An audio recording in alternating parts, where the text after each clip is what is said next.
महापालिका निवडणुकांच्या पार्श्वभूमीवर मतदार यादीवरून नवा वाद निर्माण झालाय। निवडणूक आयोगानं उमेदवारांना अंतिम मतदार यादीची प्रत देताना प्रतिपृष्ठ 2 रुपये दर आकारण्याचे आदेश दिलेत। नागपुरात एका प्रभागातील मतदार यादी 2,500 ते 5,500 पानांची असल्यामुळे उमेदवारांना एका प्रभागासाठी 5 ते 10,000 रुपयांपर्यंत खर्च करावा लागणार असल्याचे सांगत काँग्रेसनं हा निर्णय भाजप आणि सत्ताधाऱ्यांना मदत करणारा असल्याचा आरोप केलाय। मतदार यादीतील घोळ उघड होऊ नयेत म्हणूनच उमेदवारांना प्रत घेण्यापासून दूर ठेवण्याचा हा डाव असल्याचा आरोप काँग्रेसचे नेते प्रफुल्ल गुडधे यांनी केलेला आहे। मतदार यादीची प्रत मोफत द्यावी अशी मागणी काँग्रेसने केली आहे।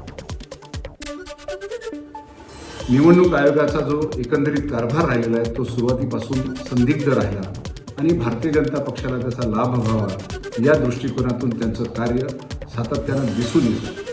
मतदार याद्या उमेदवारांपासून का लपवून ठेवल्या जात आहेत, त्याला देण्यासाठी विलंब का लावला जात आहे, त्यामुळे ह्या संपूर्ण निवडणूक प्रक्रियेवरती आमचा संशय निर्माण झाला।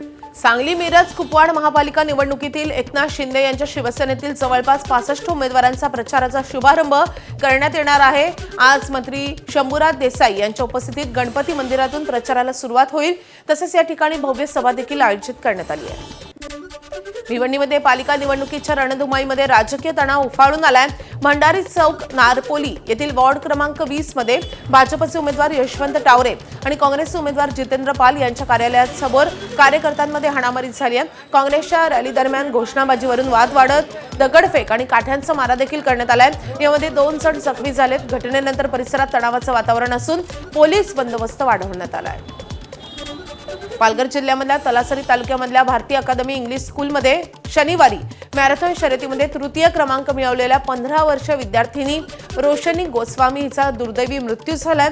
शर्यत संपल्यानंतर तिला प्रचंड धाप लागली, श्वास घेण्यास त्रास व्हायला लागला आणि त्यामुळे ती मैदानावर खाली कोसळली आणि उपचारापूर्वीच तिचा मृत्यू झालाय। शाळेनं पोलिसांच्या बंदोबस्ताखाली तिला रुग्णालयामध्ये दाखल केलं, परंतु उपचारापूर्वीच तिचा मृत्यू झाल्याचं डॉक्टरांनी सांगितलंय। या घटनेनंतर पोलिसांनी मृत्यूची नोंद केली असून अधिकचा तपास सुरू आहे। एबीपी माझा, उघडा डोळे बघा नीट।